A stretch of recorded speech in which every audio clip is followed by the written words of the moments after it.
أعوذ بالله من الشيطان الرجيم بسم الله الرحمن الرحيم والحمد لله والصلاة والسلام على ما لا نبي بعده سيدنا ونبينا وحبيبنا ومولانا محمد صلى الله تعالى عليه وسلم وعلى آله وصحبه ومن اهتدى بهداه إلى يوم الدين فإن خير الحديث كتاب الله وخير الهدي هدي محمد صلى الله تعالى عليه وسلم وشر الأمور محدثاتها وكل محدثة بدعة وكل بدعة ضلالة وكل ضلالة في النار. ربي لا تؤاخذني مما يقولون واغفر لي ما لا يعلمون واجعلني خيرا مما يظنون. أما بعد. My dear brothers and sisters in Islam, Assalamu alaikum wa rahmatullahi ta'ala wa barakatuh. Welcome to the House of Dua. Welcome to our continuing conversation on the series titled The Right Way to Worship. The series in which we bring you back to the basics of our faith. Things we are supposed to know in order to be a good worshipper of Allah subhanahu wa ta'ala.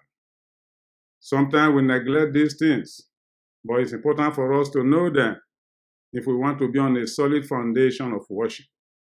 My dear brothers and sisters in Islam, today we are beginning our conversation on the issue of Salat. Allahu Akbar Kabir. My dear brothers and sisters in Islam, you know as I know that every day of our lives as believers, we observe our daily salawat. 5 of them in number: Salatul Fajr, Salatul Dhuhr, Salatul Asr, Salatul Maghrib, and Salatul Isha. These are 5 daily salawat that are made obligatory upon us by Allah subhanahu wa ta'ala. So, our starting point today in our conversation is a question I want to ask you. Do you have any one or more of these salawat past due that you have not rendered? If the answer is yes, then my next question is why? Too busy? Tired? You were in the meeting? Or you want to do it later? Or you don't think it's important?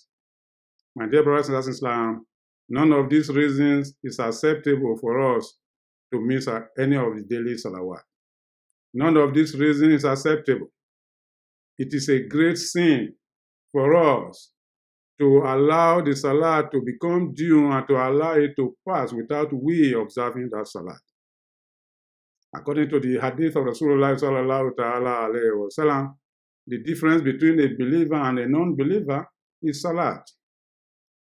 To neglect your salat and be a person who frequently neglects your salat, failing to render it as and when due, you are not different from a disbeliever. My dear brothers in Islam, the question therefore is, do you have any salat that is past due that you have not rendered right now? If so, go out right now to go and render that salat. Stop watching this video and go and render that salat. My dear brothers and sisters in Islam, we have no reason whatsoever why we should not observe our daily salawat. We shall tell you why. But let us remember the hadith of Rasulullah sallallahu ta'ala alayhi wa sallam, narrated by Aisha radiallahu anha, the wife of the Holy Prophet Muhammad sallallahu ta'ala alayhi wa sallam. Aisha radiallahu anha stated that the Prophet said that the pen is lifted in respect of 3 people. The writing pen is lifted in respect of 3 people. In other words, whatever those people do, they are not responsible. They are not having any sin recorded for them. Who are these 3 people? Number 1, a child who has not reached the age of balaga. Number 2, a person who sleeps. Number 3, a person who fainted or lose consciousness as a result of medication or as a result of sudden mental derangement. But if any of the salawat fall due at the time of somebody being asleep, for example, or fainting, or if that person is a child, no sin is recorded for them. However, they are expected to render their salat as soon as possible. Number one, the child is expected to render his or her salat as soon as he begins to attain the age of balaga. As soon as he attains the age of balaga, a child who fails to render salat at that time gets sin recorded for him or her. A person who has fainted, as soon as you have regained your consciousness, you are expected to render your salat, including the ones that have passed.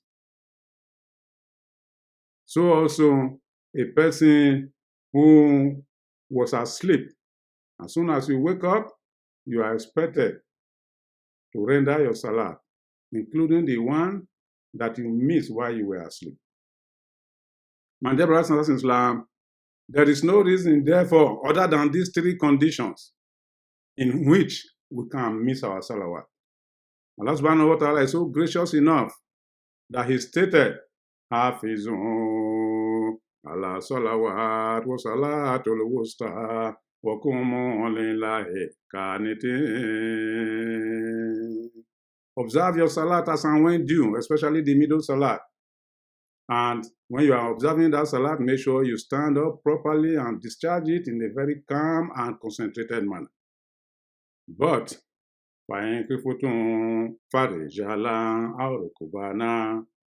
if you are in a state of fear or something is happening, then you can render that salat even while you are riding something or even while you are, and for those of us who may be sick, the same thing. Concessions have been made for us when we are sick to a level where we are medically adjudged to be incapable of rendering salat, or we feel that actions including rendering of salat will endanger your life, then you either lie down or, sit down or take the most comfortable posture for you to render that salat.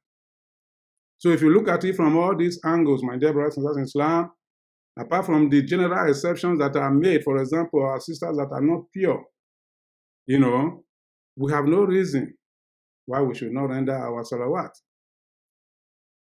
But it's a common fact. You and I know that many of us from time to time, we ignore our salawat. We allow the salat to fall due and pass us without caring whether or not we owe a responsibility to Allah subhanahu wa ta'ala. Maybe at that time we are watching television. Maybe at that time we are in a political meeting. Or we are counting money in the bank. Whatever the reason is, they are unacceptable for us to miss our salawat. It's important for us to realize this today. I know we do realize it before, but we have to emphasize it so that those of you who were, playing games and allowing your salat to fall past due, from today, stop doing that, because you are indeed committing a great sin. And there is a consensus among scholars that, to deliberately ignore rendering salat as and when due actually render somebody an unbeliever. We ask Allah subhanahu wa ta'ala to forgive our sins. My dear brothers and sisters in Islam, yes, salat is a little bit, challenging to discharge. Imagine going through purification and coming to prepare your place of worship and prepare yourself before you do the salat. Imagine standing up, bending down, prostrating, and getting up again, and so on. Some of us consider that to be very, very difficult.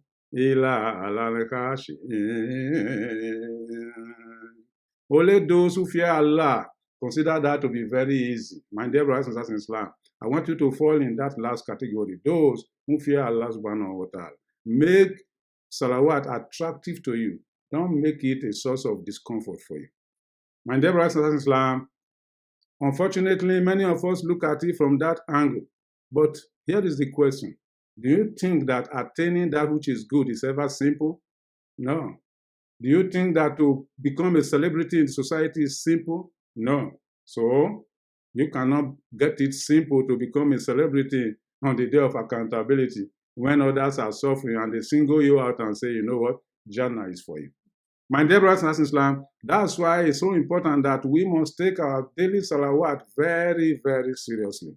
If we indeed know the value of this obligatory responsibility, then of course, compared to what we consider to be the challenges involved, we will not even see those challenges as indeed challenges. No, if we actually appreciate the value of our daily obligation. That is, responsibility to Allah subhanahu wa ta'ala through the discharge of salawat. My dear brothers and sisters in Islam, I'm sure by now you know what I mean when I say salat or salawat. Salawat is the plural, salat is the singular. There are 5 daily salawats in a day. We are expected to discharge these obligations to Allah subhanahu wa ta'ala. I've mentioned them. Salatul Fajr, Salatul Dhuhr, Salatul Asr, Salatul Maghrib, and Salatul Isha. My dear brothers and sisters in Islam, Muhammad sallallahu ta'ala alayhi wa sallam, when he was given this assignment to proclaim Islam, the first duty commanded upon him by Allah subhanahu wa ta'ala was what? Read. Iqra. Bismi rabbika allazi khalaq. He was commanded to read.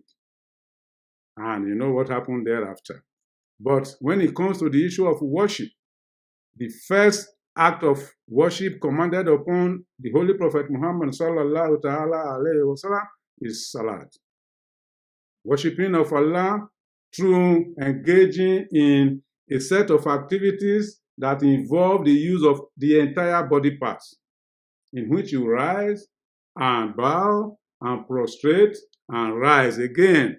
And in that case, you start with the pronouncement of the greatness of Allah and you terminate your worship with, taslim, that is, assalamu alaikum. My dear brothers and sisters in Islam, this is very important. This was the first duty, according to the hadith narrated by Anas bin Malik radiallahu anhu. This is the first duty of worship assigned to Muhammad sallallahu ta'ala alayhi wa sallam. And according to the hadith narrated by Abdullah ibn al-Qarib, Muhammad sallallahu ta'ala alayhi wa sallam says, "Awwalu ma yuhasabu Abdullahi yawm al-qiyamah as-salat. Ma akamaha faqad akama din. Wa man tarakaha faqad taraka din." My dear brothers and sisters in Islam, the first thing a slave of Allah will be asked upon on the day of accountability to decide whether or not he will go to Jannah is salat. Whoever comes up with it intact, then that person has established his deen. His faith is complete. But whoever comes with it short, that person has broken his deen. My dear brothers and sisters in Islam, what that means, therefore, is that salat is your visa to Jannah. Imagine when you are coming to another person's country, like those of you who frequent the United States very frequently. You want to leave your home country to go to the United States or go to England or go to Germany or any other country that is not yours. What do you need? First of all, a visa. You might have a passport, but if there's no visa in it, allowing you to come to that country, you will not be allowed. The first thing those who are manning the border of that country will demand is your genuine visa. That's what salat is to us if we were to compare it to what we experience in today's life. My dear brothers and sisters in Islam, salat is the ticket we are going to take along from this life to the akhirah. If your visa is not genuine, do you think they will allow you into the country? No. Same thing, if your salat is short, you will not be allowed to proceed to Jannah. We ask Allah subhanahu wa ta'ala not to place us in that kind of situation. That's why, my dear brothers and sisters in Islam, that the matter we are talking about is very important. And salat is the nucleus of all the other activities of worship. For example, zakat, siyam, the hajj. Allah subhanahu wa ta'ala in several aspects of the Quran makes it clear to us, salah is the nucleus to which all other activities are linked. For example, Allah subhanahu wa ta'ala says in Surah Al-Baqarah, "Allazina yu'minuna bil-ghayb wa yuqimuna salat wa mimma razaqnahum yunfiqun." Allahu Akbar kabira. This Quran is a guidance to those who believe in the unseen and those who render their salat and those who spend in the way of Allah through zakat. For example, it's linked to zakat right there. In several surahs of the Quran, there are verses in which Allah subhanahu wa ta'ala says, "Akimu salata wa atu zakat. Akimu salata wa atu zakat." Several places in the Quran, it was, repeated like that, as if the salah and zakah are two sides of a coin, are twins. So that's to show you how well linked these other activities of worship are. to Salat. The same thing with fasting, the same thing with the Hajj. There are several verses of the Quran. For example, when it comes to the issue of dhikr, Allah subhanahu wa ta'ala says, Inna salata taniha anil fahsha'i wal munkar wa la zikrullahi akbar wallahu ya'lamu ma tasna'un. Allah subhanahu wa ta'ala says, Salah is the shield against anything abominable, anything of shame. Salah is the shield you have against any form of difficulty or failure that will bring shame to you. But the remembrance of Allah through zikr is so great also that you can't be said to be a good Muslim if you don't know how to do the zikr of Allah subhanahu wa ta'ala. Wallahu ya'lamu ma tasna'un. Allah knows exactly what each and every one of you is doing, including your omissions and commissions. So there are several areas where Allah subhanahu wa ta'ala links Salah to Zakah, links Salah to Siyam, fasting, links Salah to the Hajj, and even links Salah to Kalma Shahada. It is the nucleus of all the activities of worship. Therefore, we cannot afford to ignore it. It's the only activity that we discharge every day of our life. And in fact, several times of the day, as I stated, at the early hours of the day, at immediately after midday, and in the afternoon, and at sunset, and at night. No day. Allah subhanahu wa ta'ala says, wa aqimi salat tarafayin nahar wa zulafa min al-layl innal hasanati yuzhibuna sayyi'at. Allahu akbar kabir. Allah subhanahu wa ta'ala says, discharge your salawat at the two extreme ends of the day. That is, beginning from the early morning of the day to the end of the day. And not only that, also discharge your salat in the night. And use goodness to repel evil. Allahu akbar kabir. My dear brothers and sisters in Islam, Salah is the only thing that can wipe out your sins. When the Prophet sallallahu ta'ala alayhi wa sallam was commenting on this, he stated that every time we do our salawat, most of the minor sins that we commit are wiped away. Therefore, he asked the question, if you have a river flowing in front of your house, and on that river you bathe 5 times a day, would there be any stain left on your body? They say no. So it is that Salat can purify your body. If you can pray 5 times a day, therefore, what other sinfulness do you have? We have no sinfulness in our body. So it purifies us, prepares us for Jannah. We ask Allah subhanahu wa ta'ala to grant us Jannah. My dear brothers and sisters in Islam, if we truly know the value of Salat, then we will not fail to do it. As I said, Allah says, Inna salata taniha anil fahsha'i wal munkar. It is Salah that is a shield against any act of shame, including those difficulties that we face, things that will make us fail in life. Salah shields us against it. Is the barrier we have against failure. Is the barrier we have against trials and tribulations in life. Is the barrier we have against shaitan. Is the barrier we have against those things that, every day we complain about. Therefore, let's learn as much as possible to do Salat. Another value of Salat is Allah subhanahu wa ta'ala says, it is through Salat that we can seek from Him. وَاسْتَعِينُوا بِالصَّبْرِ وَالصَّلَاةِ إِنَّ اللَّهَ مَعَ الصَّابِرِينَ. Allah subhanahu wa ta'ala says, oh, you who have believed, sta'inu bis-sabri was-salat. Seek from Allah in patience and in Salat. Allahu akbar kabir. And to teach us how to do that, look at the first most important surah we must recite while we worship. The surah Al-Fatiha. Allah subhanahu wa ta'ala put a powerful dua there. Ihdina siratal mustaqim. That's Allah there teaching you how to seek from Him with Salat. And according to the Sunnah of Rasulullah sallallahu alayhi wa sallam, we can still seek from Allah while we are praying. For example, between Adhan and Iqama is supposed to be one of the most auspicious moments for us to ask Allah for what we need. And between Iqama and recitation, it's also very important for us to pause a little bit and ask Allah, glorify Allah and ask Allah what you need. What about at the time of prostration? It's also very important. The Prophet sallallahu ta'ala alayhi wa sallam says, Akrabu man yakunu al-abdu li rabbi wa huwa sajid. The position in which a slave of Allah is closest to Allah is when that slave of Allah puts his head on the ground. Therefore, we are expected to put our head on the ground for a certain length of time After glorifying Allah, then we seek from Allah what we need. It's not prohibited at all. You ask Allah your special needs at that position before you remove your head from the ground again. These are the ways by which we can seek from Allah using salawat. My dear brothers and sisters in Islam, do you know that salah is the path to Jannah?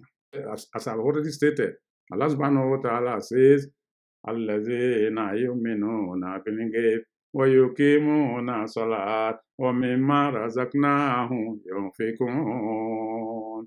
وَالَّذِينَ يُؤْمِنُونَ بِمَا أُنزِلَ إِلَيْكَ وَمَا أُنزِلَ مِن قَبْلِكَ وَبِالْآخِرَةِ هُمْ يُوقِنُونَ أُولَٰئِكَ عَلَىٰ هُدًى مِّن رَّبِّهِمْ وَأُولَٰئِكَ هُمُ الْمُفْلِحُونَ. Those who believe in the unseen, those who render their salat as and when due, those who believe in the books that we have revealed to you, Ya Muhammad, and the books that we revealed earlier, these are the ones for whom this Quran is a guidance, and these are the ones who are going to be successful on the day of accountability. My dear brothers and sisters, don't you want to be part of that? Salah is, that we have as a weapon against the shaitan. Whenever we get up to go and pray, the shaitan cries and cries and cries because he knows that we have defeated him. Therefore, why should we not use it as a weapon against the shaitan? And in another hadith, the Prophet sallallahu ta'ala alayhi wa sallam was quoted as saying, Al-Miftahul Jannah as-Salat. That is, the key to the door of Jannah is Salat. That is the key you need to enter Jannah. For example, you come into your house, if you don't have the right key, will you get in? No. Same thing. Without the right key, you will not get into Jannah. And the right key to Jannah is Salah. My dear brothers and sisters in Islam, Salah is therefore unavoidable to us. But Allah subhanahu wa ta'ala has made it so easy for us, and out of His mercy has created certain conditions under which, He might overlook our mistakes in all acts of worship. His intention is not to make life difficult for us, but to make life easy for us. Therefore, as a Muslim, whether you are a man or a woman, Salah is obligatory for you. It's only not obligatory upon children who are still below Balag. It's not obligatory upon them. And if you miss the Salat, there's no problem. Make it istighfar and render it as quickly as possible. That's why the Prophet says, if you slept and you miss Salat as and when due, then as soon as you wake up, render it immediately. If you fainted and you miss the Salat at the time you fainted, then when you regain consciousness, render the Salat back as quickly as possible. Isn't it better for you to delay payment of your debt to the person you owe than to tell the person you owe, get away, I'm not going to pay you?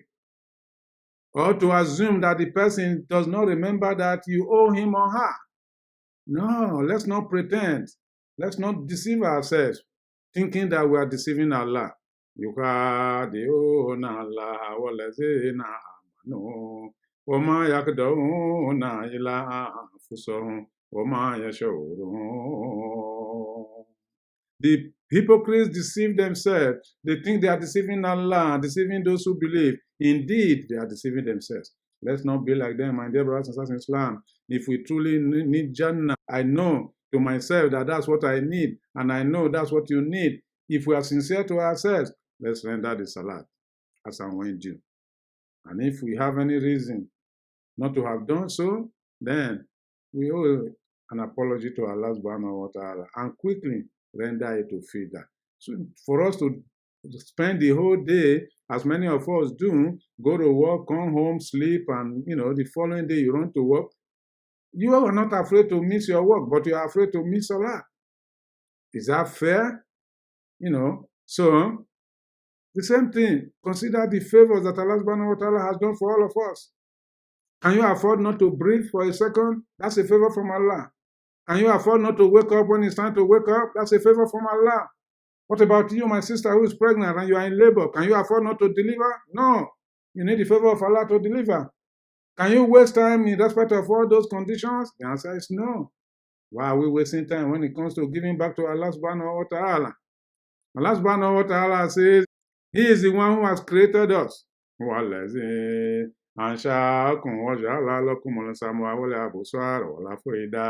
Kalila matashkurun. He fashioned us, He gave us nose to breathe, and ears to hear, eyes to see, and so on. Yet, when it comes to giving back to Allah subhanahu wa ta'ala, we cut it short. That's not right. And dear brothers and sisters in Islam, let's take our salah seriously. Let us therefore do our best all the time to worship Allah subhanahu wa ta'ala. Another value of salat that we must always remember is that, as I stated, salah was the first responsibility commanded upon Muhammad sallallahu ta'ala alayhi wa sallam as an obligatory act of ibadah. Therefore, it takes precedence over every other act of ibadah. Every other act of ibadah, they take place periodically, but salah takes place several times in a day. It's the only thing that bothers us every day, requiring our time, requiring our body, requiring our concentration. For example, Kalma Shahada is just once in a while, once in a lifetime. Zakah is once in a year. Hajj is once in a year. Fasting is once in a year. But Salat, 5 times a day. What do you think? This is the more reason why it carries enormous reward. This is why Allah says, if you come with it complete, every other thing will be complete. Otherwise, if it's short, nobody's going to take a look at any other thing that you have done. My dear brothers and sisters in Islam, Salah is so important. So let's try as much as possible to discharge our obligation, to do our Salat from time to time, every day of our lives. Avoid neglecting your Salat. Only those who have no belief, they are the ones who neglect their prayers. We ask Allah subhanahu wa ta'ala to take shaitan away from our lives and take our lives far away from the shaitan. We ask Allah subhanahu wa ta'ala to make life comfortable for us in this world and make the hereafter better for us. May Allah make us those who are steadfast with our worship of Allah subhanahu wa ta'ala. ربنا تقبل منا إنك أنت السميع العليم وتب علينا يا مولانا إنك أنت الغفور الكريم سبحان الله وبحمده سبحانك اللهم وبحمدك نشهد أن لا إله إلا أنت نستغفرك ونتوب إليك.